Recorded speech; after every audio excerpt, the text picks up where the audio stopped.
Salut les rêveurs! Aujourd'hui je vous partage un top 3 qui est important pour moi. Je vais vous révéler 3 outils qui se cachent derrière Reva.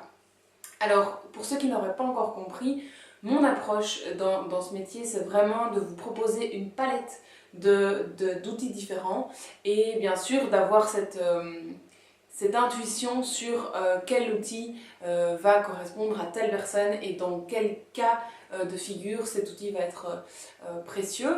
Donc le premier outil que j'ai envie de vous présenter aujourd'hui, parce que pour moi l'essentiel de mon activité se situe dans l'humain, c'est le coaching.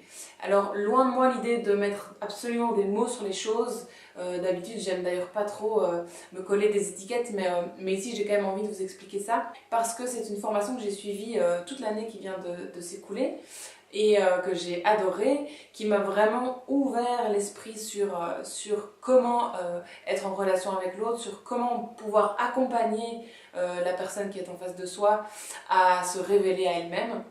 Et j'ai vraiment adoré l'idée justement de pouvoir l'intégrer dans mon projet Reva au fur et à mesure et que ça devienne une posture que je prends au moment où je suis chez la personne et éventuellement un service que je peux proposer plus en profondeur par après en fonction des affinités. Donc qu'est-ce que moi j'entends par le coaching? L'idée c'est qu'on est capable de contrôler, même si le mot contrôle je suis pas super fan, mais on est capable de contrôler que ce dont on a conscience dans la vie. Et mon idée, c'est d'aller vous permettre de prendre conscience de plus de choses, de prendre conscience de votre environnement et de comprendre et de donner du sens à ce qui vous entoure. Et plus vous allez comprendre, plus vous allez identifier, plus vous allez devenir acteur là-dedans. Bien sûr, il y a un parallèle très clair entre votre habitation et vous-même, et donc par le coaching et par cet échange qu'on va avoir régulièrement, vous et moi, je vais vous amener à vous poser des questions que vous ne vous seriez pas posées, osez dire celle-là, tout seul, ce qui va vous amener à avoir une réflexion autre et ça va vous amener évidemment des nouvelles réponses. Par contre, toutes ces réponses-là, en fait, vous les avez en vous.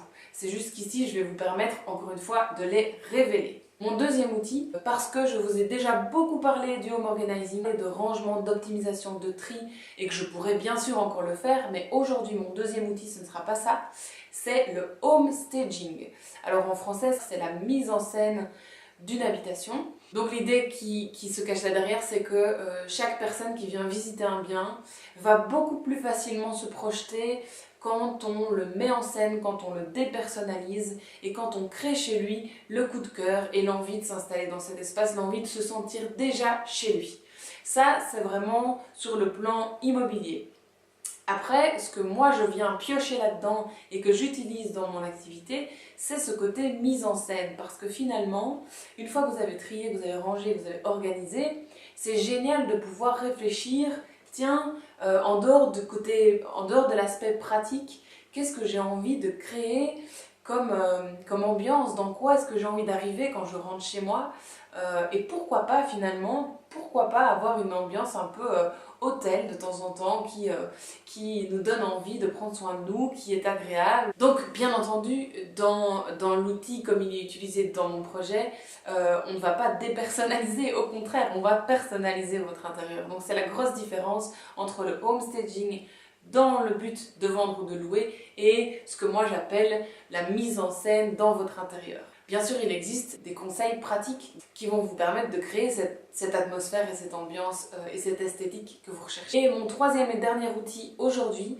c'est le relooking de meubles. Alors j'en ai déjà un tout petit peu parlé, en tout cas j'ai déjà parlé d'Eleonore Déco. Le relooking d'objets et de meubles, ça c'est un truc que vraiment j'adore aussi, c'est pouvoir aller dénicher les trésors cachés, vous permettre de prendre conscience que non, tout n'est pas forcément à jeter à la poubelle, il y a plein de choses qui sont géniales dans ce que vous avez déjà, simplement elles ne vous plaisent plus aujourd'hui ou elles ne vous ont jamais plu.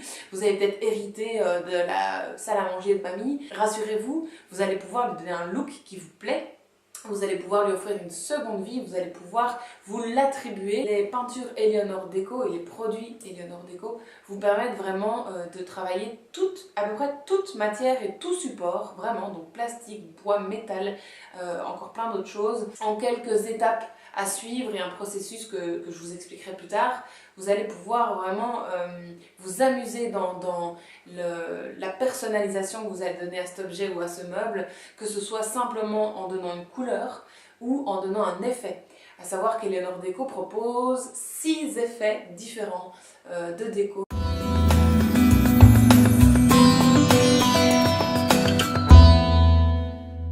Donc voilà les amis, 3 outils pour lesquels vous ne devez absolument pas hésiter à me poser des questions pour avoir plus d'informations.